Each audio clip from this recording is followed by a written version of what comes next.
പുറത്തിറങ്ങിയ ജാസ്മിനെ മീഡിയ വളഞ്ഞു എന്ന് തന്നെ പറയാം. ജാസ്മിനോട് ബിഗ് ബോസിൻ്റെ അനുഭവത്തെക്കുറിച്ച് ചോദിക്കുകയാണ്. അപ്പോൾ ജാസ്മിൻ പറയുന്നത് ഒരുപാട് സന്തോഷമുണ്ട്, എല്ലാം പടച്ചവൻ്റെ വിധി. പിന്നെ അതേപോലെ തന്നെ അധികം നേരമൊന്നും ഫോൺ നോക്കാൻ പറ്റിയിട്ടില്ല. അതുകൊണ്ട് തന്നെ എനിക്ക് എന്താ സംഭവിച്ചിരിക്കണേന്നൊന്നും അറിയില്ല. ഇനി പുറത്ത് വന്നിട്ട് വേണം ബാക്കിയുള്ള കാര്യങ്ങളൊക്കെ ഒന്ന് അറിയാനെന്ന് പറഞ്ഞിട്ടുണ്ട്.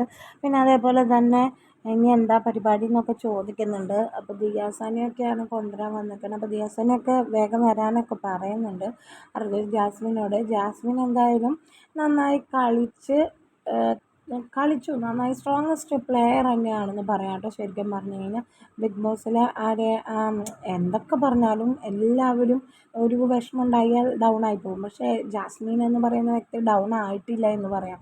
പിന്നെ അതേപോലെ തന്നെ ജാസ്മിനെ ഒരുപാട് സന്തോഷമുണ്ട് ഇത്ര നാളും എത്തിച്ചതിന്. അപ്പോൾ എല്ലാവരോടും നന്ദി പറയുന്നുണ്ട്. അപ്പോൾ എന്തായാലും ബാക്കി കാണാം.